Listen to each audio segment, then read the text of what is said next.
চলে এলাম আজকে একটা নতুন রেসিপি নিয়ে তোমাদের সঙ্গে। আমসত্ত্ব। আমি কিন্তু এই প্রথম আমসত্ত্ব বানালাম। কোনোদিন এরকম আমসত্ত্ব বানাইনি। গাছে যখন আমের মুকুল আসে তখন থেকেই বেশ মনের মধ্যে না একটা আনন্দ আসে, ইস কতগুলো আম ধরবে, কটা আম ধরবে। তো যাই হোক, আমার গাছের আম তো গুনে গুনে কটা হয়েছে, যেহেতু আমার ছোট গাছ, নতুন গাছ, এই নিয়ে 3বার আম হচ্ছে। গত বছর তো হয়ইনি। এইগুলো অবশ্য আমার বাপের বাড়ির গাছ। এই আমটা না মল্লিকা আম, ভীষণ মিষ্টি, বাট কাঁচার বেলাতে প্রচণ্ড টক, এত টক কি বলবো। যাই হোক, আমার হুকুম হয়েছে এবারে আমসত্ত্ব বানাতে হবে। যেমন বলা তেমনি কাজ, কিন্তু গাছ থেকে তো আম পাড়া চলবে না, সে হাত দেওয়ার ক্ষমতা আমাদের কারণ নেই। যাই হোক, সময় মতো প্রকৃতির নিয়মেই চলে আসে ঝড়।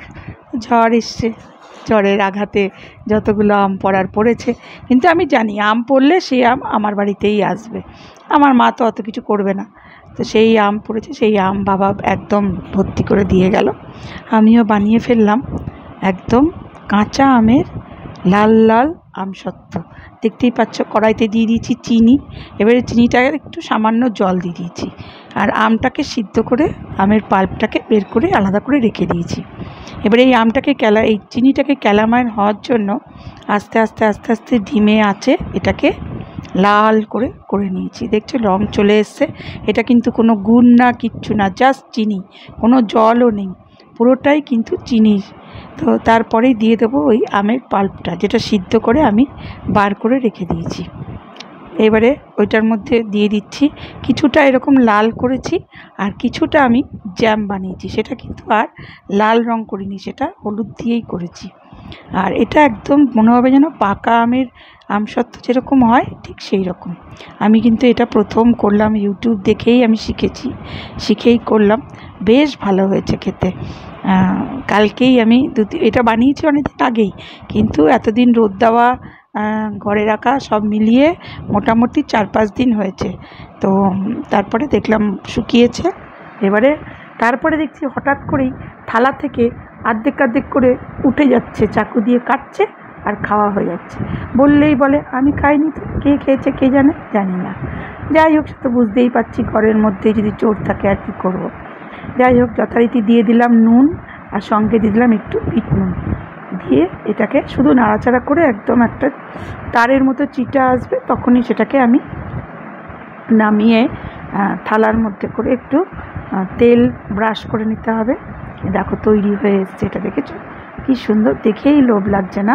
দেখে মনে হচ্ছে কিন্তু পাকা আমের, কিন্তু দেখো পুরোটাই কিন্তু কাঁচা আমের। আর এই চিনিটাকে ক্যালামাইন করে নিয়েছি, তার জন্য এই সুন্দর রঙটা এসছে। কি সুন্দর লাগছে না দেখতে? কিন্তু খুব হ্যাপা, কন্টিনিউয়াসলি গ্যাসের সামনে দাঁড়িয়ে দাঁড়িয়ে এটাকে করতে হয়েছে।